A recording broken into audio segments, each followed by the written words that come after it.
দুর্বল ব্যাংকগুলোকে দেয়া টাকা বাজেট থেকে তুলে নিতে চেয়েছিল ব্যাংক, কিন্তু কেন্দ্রীয় ব্যাংকের বিলে আগ্রহ কম বাণিজ্যিক ব্যাংকগুলো। 2.5 মাসে ওঠানো সম্ভব হয়েছে মাত্র 3,000 কোটি টাকা। ব্যাংকাররা বলছেন সরকারি বিল বন্ডের চেয়ে বাংলাদেশ ব্যাংকের বিলে সুবিধা কম থাকায় ব্যাংকগুলোর সাড়া কম।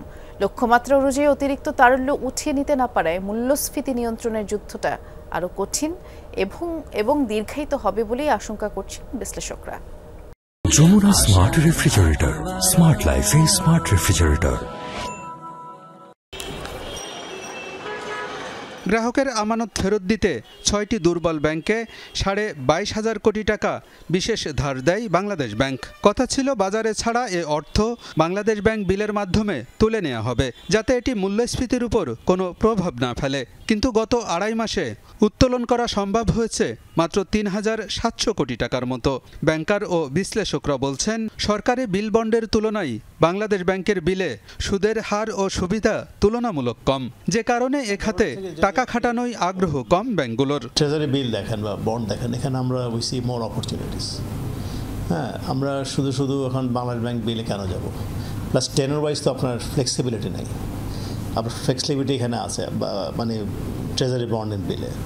তো স্বাভাবিকভাবে আমরা ওখানে যাওয়ার খুব একটা দেখি না, মানে কোনো কারণ দেখি না। গভর্নমেন্ট ট্রেজারি বন্ড বা ট্রেজারি বিল কিনে সেখানে আমার রিটার্ন বেশি। লোকজন গভর্নমেন্টটাই কিনতেছে, বাংলাদেশ ব্যাংকেরটা কিনছে না, কারণ বাংলাদেশ ব্যাংক তো আপনাকে ব্যাংক রেটের ধারে কাছে বা রিপো রেট বা পলিসি রেটের ধারে কাছে দিবে আপনাকে, তাই না? আর ওইখানে তো আমি পলিসি রেট প্লাস আরও কিছু 2-3% বেশি পাচ্ছে সে। বিশ্লেষকরা বলছেন সুদের হার বাড়িয়ে মূল্যস্ফীতি নিয়ন্ত্রণে আনার উদ্দেশ্য সফল হয়নি। এর সাথে উচ্চ ক্ষমতা সম্পন্ন টাকা যুক্ত হওয়ায় মূল্যস্ফীতির যুদ্ধ আরও কঠিন হয়ে গেছে। তাই যত দ্রুত সম্ভব বাজার থেকে অতিরিক্ত তারল্য তুলে নেওয়ার উদ্যোগ চালিয়ে যেতে হবে। মানি সাপ্লাইটা যে আসার পরে যে ইকোনমিক অ্যাক্টিভিটি যেগুলো বাড়ার কথা ছিল, তাই না?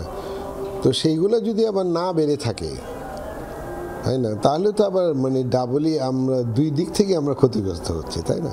যতই আসলে বাংলাদেশ ব্যাংক থেকে ইনজেক্ট করবে মানি মার্কেটের সাপ্লাই বেড়ে ইনফ্লেশনটাকে যুদ্ধটাকে কঠিন করে দেবে। তো এটার আরও সময় আছে, বাট খুব দ্রুতই এটার হয়তো সমপরিমাণ টাকা বা যতটা কাছাকাছি এটা যাওয়া যায় এটাকে স্টেরিলাইজেশনের মাধ্যমে উঠিয়ে নিয়ে আসতে হবে। না হলে মেইন সমস্যা হলো ইনফ্লেশনের বিরুদ্ধে যুদ্ধটা কঠিন হয়ে যাবে।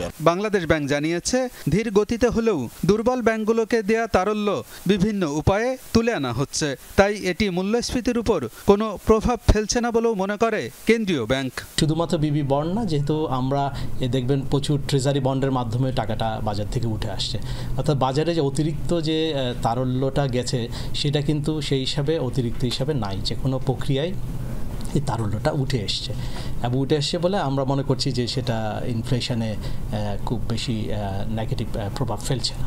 ব্যাংকার ও বিশ্লেষকরা বলছেন ব্যাংকিং খাতে আমানতের গতি কমে যাওয়ায় নিয়মিত বিল বন্ডের নিলামের বাইরে বাংলাদেশ ব্যাংক বিলে আগ্রহ কম দেখাচ্ছে ব্যাংকগুলো।